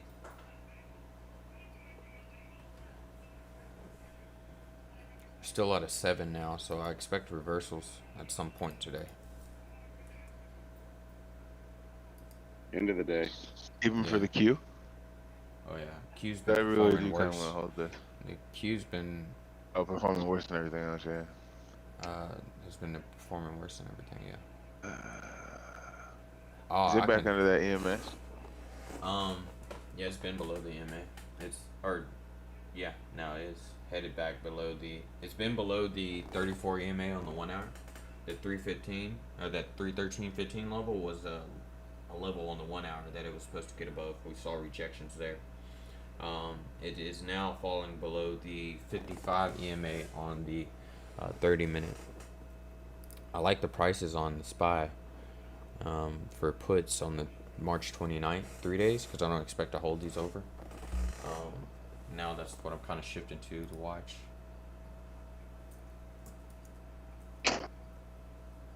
Now, if it blows past the 315, then I'll get out. But as of right now, thank you, Mama Barber. Mama Barber shared the stream. I appreciate you. We are now below the 180. Are we?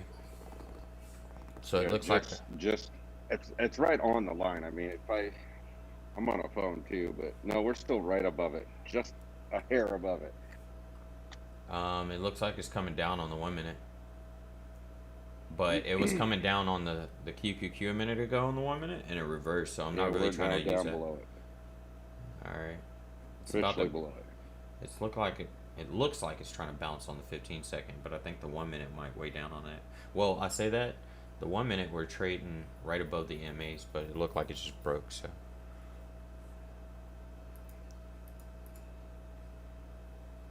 Man, I can buy like 4 or 5 of these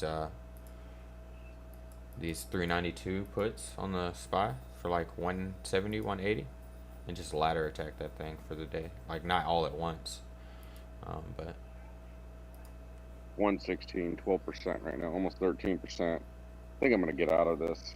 Just take my money and get out. yeah, I'm up 245 total. Right, and that's what I think we kind of lost. As far as a group, like we kind of lost track of just taking what we snatched, you know. I think the option sold way too quick. I think something's coming. You think it's about to reverse? I think so. I've noticed that in Robinhood, if you try to sell a call or try to sell an option, a lot of times it'll sit there and wait a few seconds, up to about 5 seconds. You got to replace it. But if it sells right away, something's coming. So you think it's about to go down? No, I think it's going to go up. I think it's turning. It's picking up the 1 on the hour one. just bounced up. 1 hour just took off above it again. See, I told you, as soon as the call sells, something's going to happen.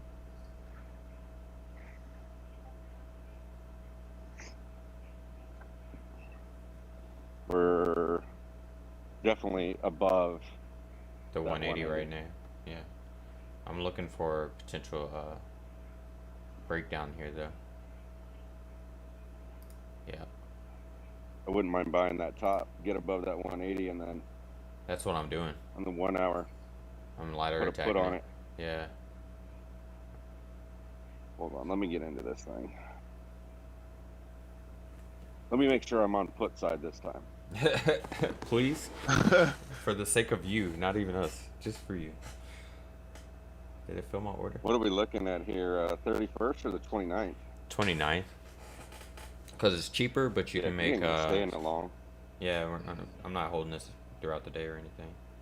But it's cheaper and you can buy more. And get the same $55 per dollar it drops. That's the goal. It's only 136 right now. On the Q. What's only 136?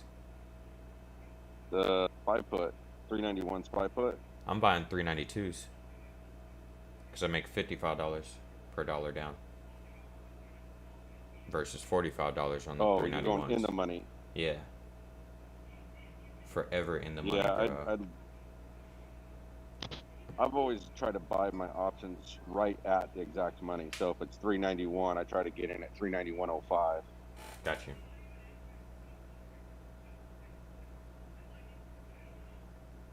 All right, so Must be doing Those pretty things are getting well. cheap. Yeah, they are. I'm up on QQQ for the day, $15. I'm buying it right now. Down on SPY, $3, $8 right now. But I'm ladder attacking that thing. I'm gonna spend about $300 more on these if I can. No, about another $180 on another one of these. See, it wouldn't fill my order at 173. Really? I tried to buy it at the top up there. It's still kind of bouncing just a little bit. I know, I see that, but I'm trying to get it to where I'm right at the very top of that 180. 180.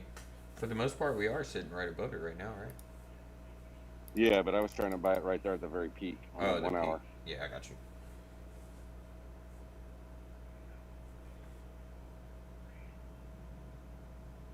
$174 now. Yeah. If I can get it at 173. Might not happen. Oh, right there. There it goes. Go. Bill, got it. You got it? 173. Yep. I'm waiting just a little bit myself. 172. Alright, I don't think I'm gonna get any lower than that. Let's see what's the 15 showing me. It's gonna round up a little. Oh. 1 minute. It's looking like on the queue. Or did you give up on that? I'm watching it. It's at 3:12:23 right now.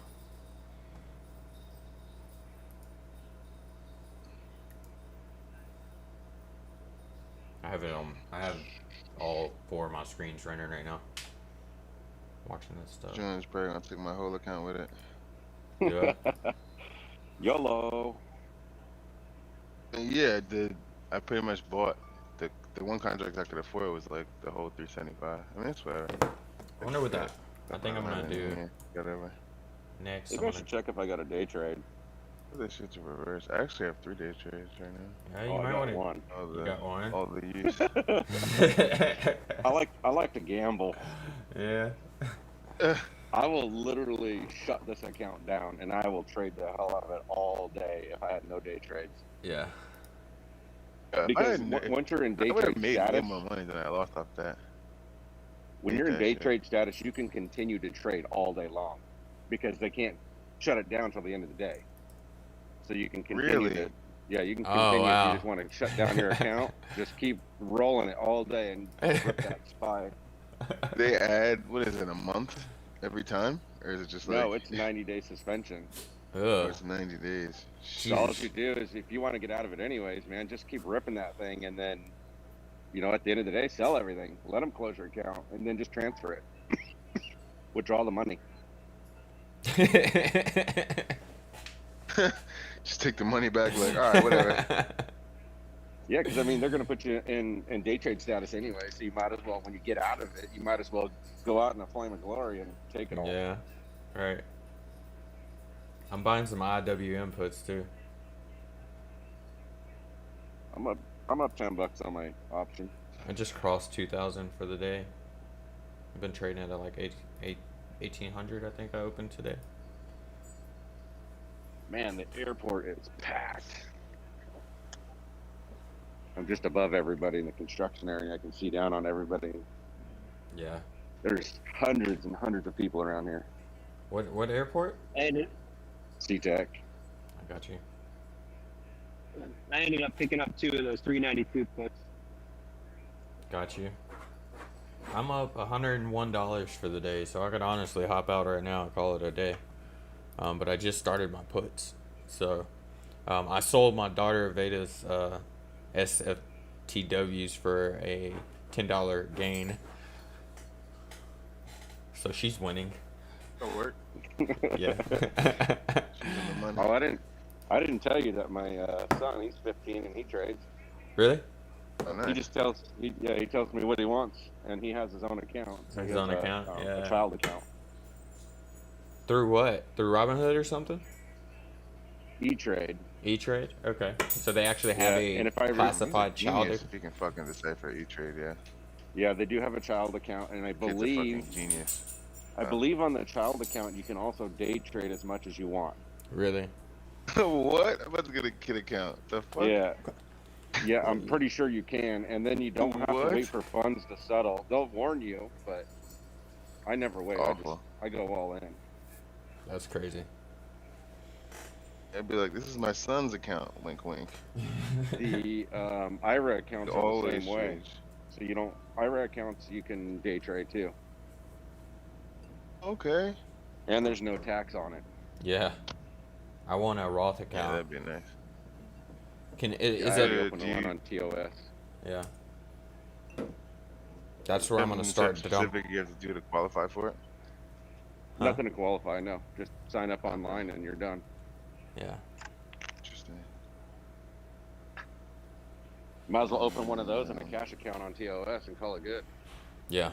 I have a cash account now. Well, I have an account. I'm about to call them and make it cash. I can't even spend the money in there yet, so that'll probably be where I'm at on Monday. Like, all right, let's see what this TOS life is for a minute here. While Robinhood gets the shit together. I'm gonna get out of my warrants for RMO. They're up to $80. Oh, I I'm gonna thought you take been them. got out of this. No. Oh, okay. No. I only spent like $121 on it, and I was like, whatever. I wanted to hold them. But they're How long is it till they expire? Like, are they gonna expire soon? April 5th. April 5th. Oh shit! So yeah. Yeah. They'll They be didn't Still gonna worthless. be deep in this bullshit by then. Yeah. Nobody, I mean, it's just slaughter. It's a madhouse. Looking at 393 puts on the SPY with my last trade for the day. I'm waiting for it to rebound a little bit though before I hop in it.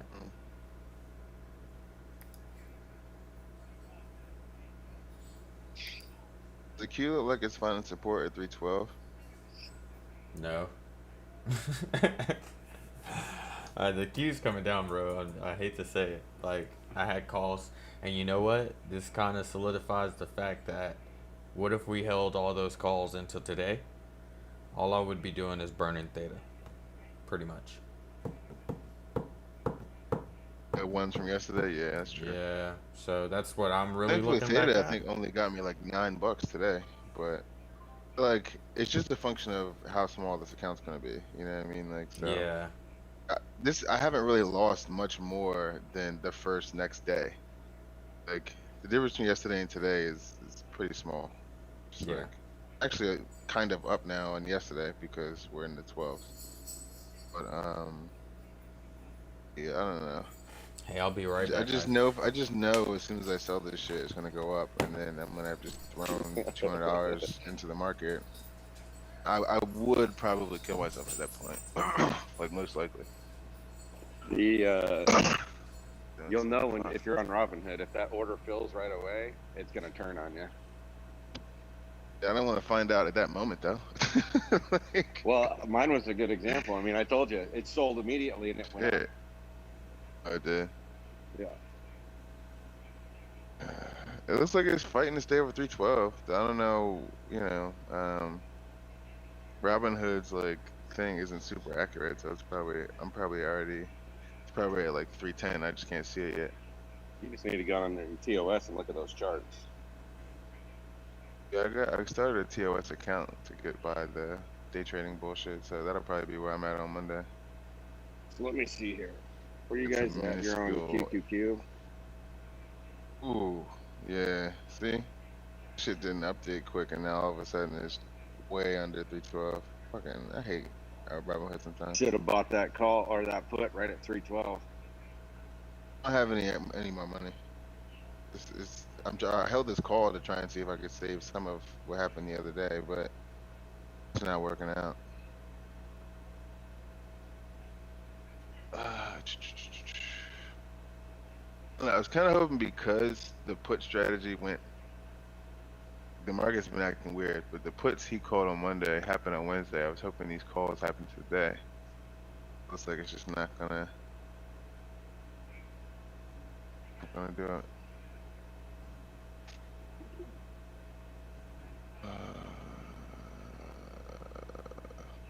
You know, I think I'm gonna hold true to my 20% rule. Once that SPY, if that SPY put hits 20%, I'm out no matter what.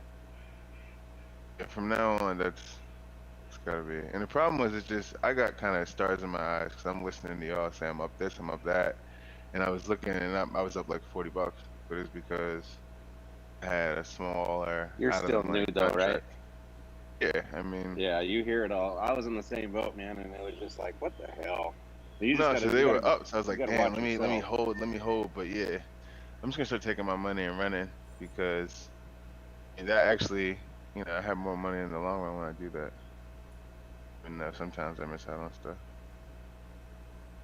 Man, I forgot I had money in my TOS account. I should have put a put on this. I don't think I have access to my TOS money yet. Mine went in right away. Shit yesterday. I was mad as shit. Let me look at the SPY. Maybe I'll buy How much did something. you put in? It might have something to do with that. I only put 200 in. Oh, they gave it to me today. Damn, I could have bought an option today. Fuck, I didn't even know that. Alright, let's see. No, 1 hour. if we find a reversal on the Q, buy a call for it on this other account. At least so your swim works. I can buy options, but I can't buy long stock. That's pretty funny. Yeah, I'm gonna find out if I can buy an option right here on SPY. Once it gets back up here to that. Okay, we're almost there. Options, March 26th. 392.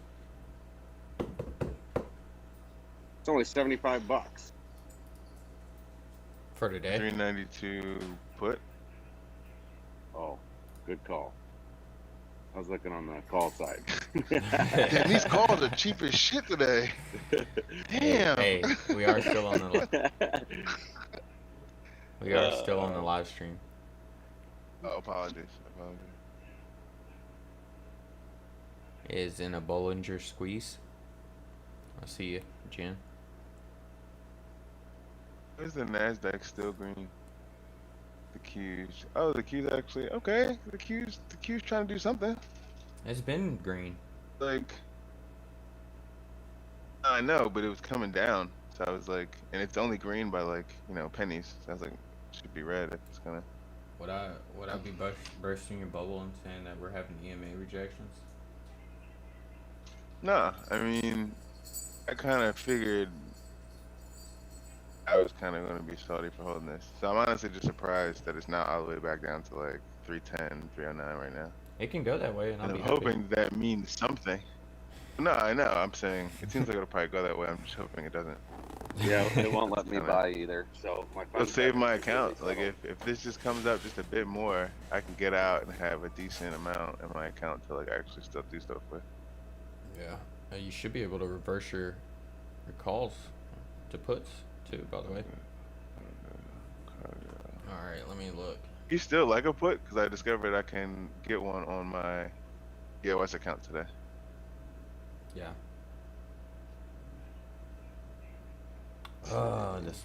So I've been watching the Q on my TV in my backyard, and I just found out that it was frozen all the way back into pre-market. So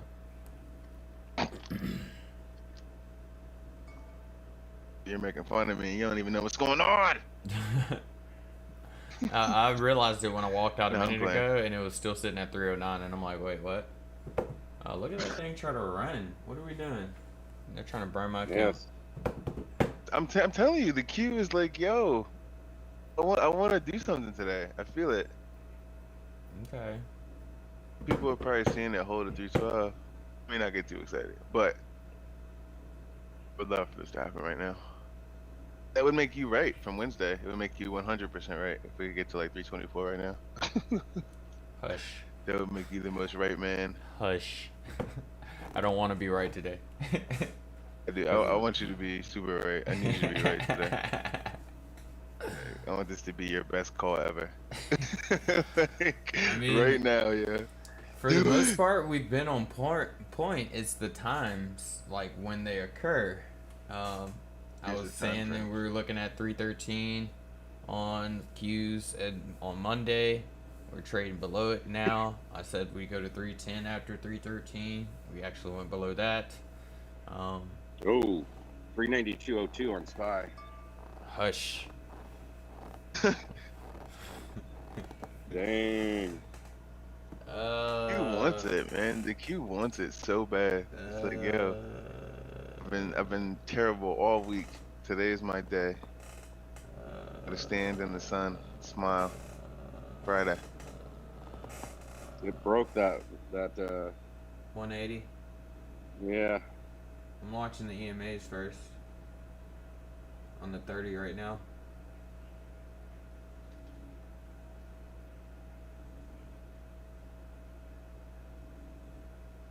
I need to watch the IWM too now. Now I have to watch all three. Ugh. Fortunately, I have the screen. Where is the IWM exactly? It's at like 220. I believe if you go to the 4 hour on Yeah, I already know. SPY, yeah, it's chasing the 55. Yeah.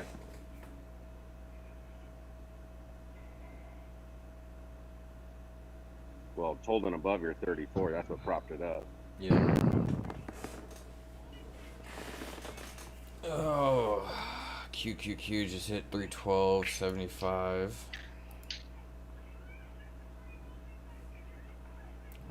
We're stressed out at 7 on the overall score. We ever seen a higher score since we've been doing this?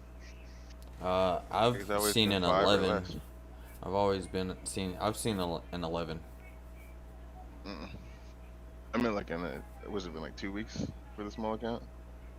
Oh, Yeah. in small account, yeah, we've been seeing 7s. 7's the highest.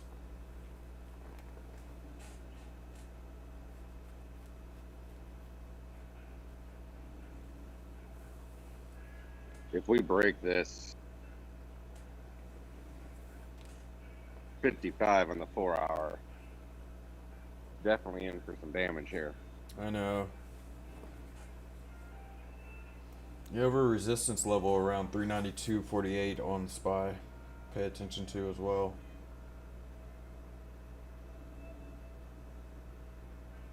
And then next support or resistance we'd be watching for is the 393.583.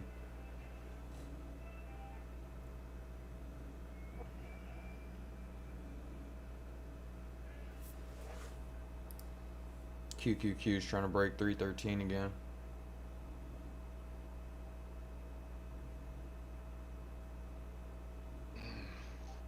They just did. And broke down a little.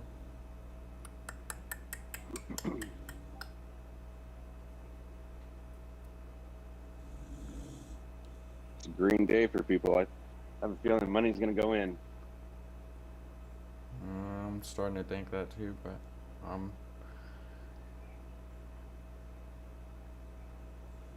going off thesis that we're oversold on the 15. Alright, we're retapping 313.15 here.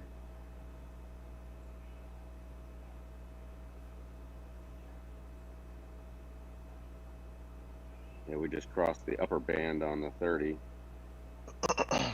on SPY.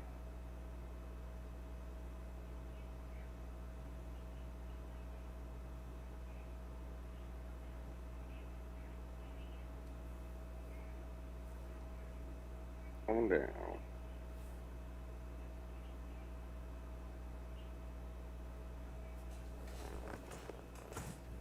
Looks like we had another rejection at 313.15.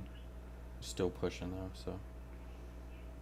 SPY is finding some rejections here on the 392.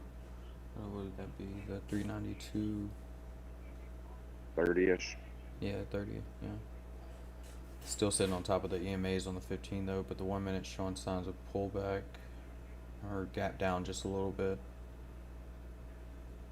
Not pullback. Let me rephrase.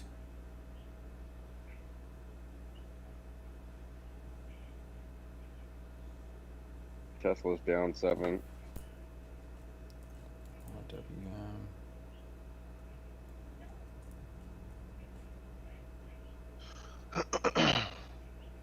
So they're running in correlation with each other, which means I can watch one and tell where the other ones are going. for the most part. It looks like the SPY and IWM QQQ are running behind the IWM for the most part. What is the IWM? It's the Russell No, 2000 ETF, which the Russell 2000 are like small cap companies. Which small caps have actually been doing pretty well up until now. I think they're starting to reverse from that.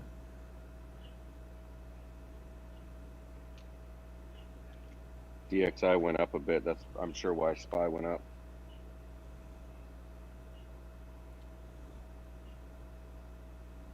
On the 20-minute. Yeah. Trying to break the 55 on the 30-minute or 20-minute. Sorry. Come back down.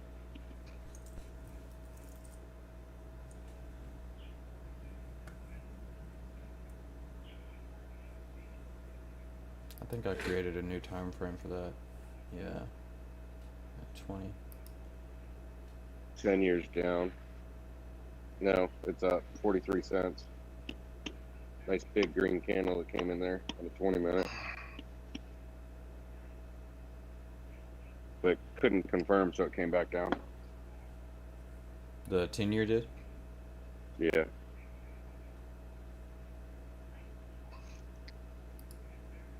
I watched TNX on the 10-year.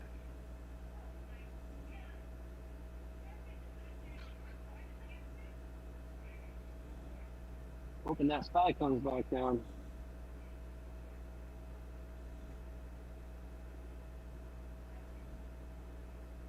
Looks like it might form a head and shoulders here in a little bit.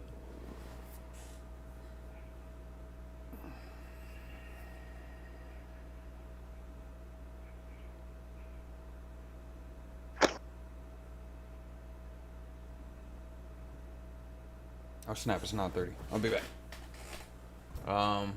Looks like we have 4 people on the YouTube live stream. Let me know who's there. Oh.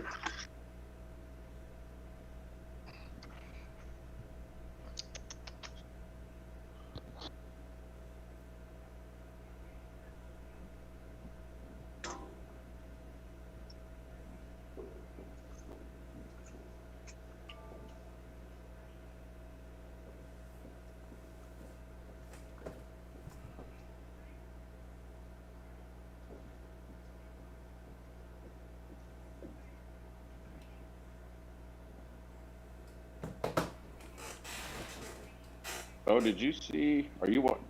How do you watch the 10-year? US 10Y on TradingView. Look on TNX. TMX. No, T. Tim, Nancy, X-ray. Look at the gap up on the 20-minute. Huge gap in there. That's where it went positive 43. Went up 2%.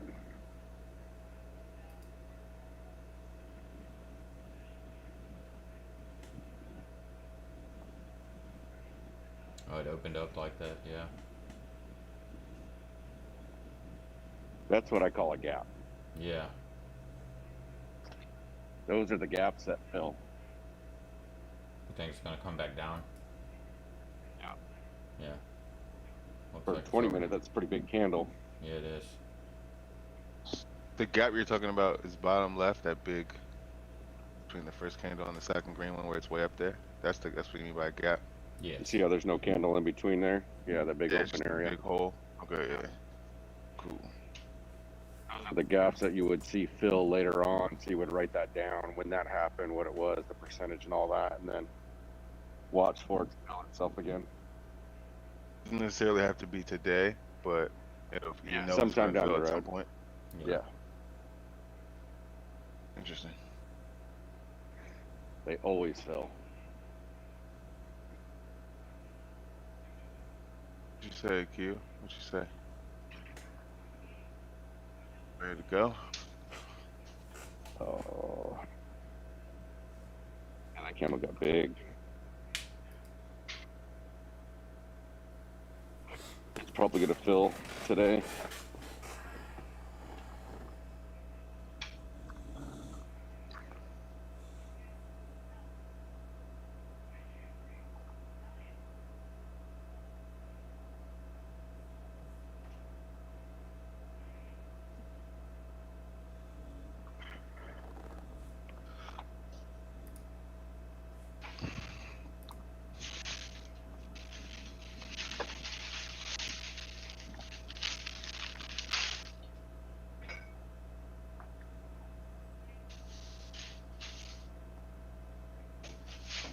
testing those EMAs again on the 4 hour.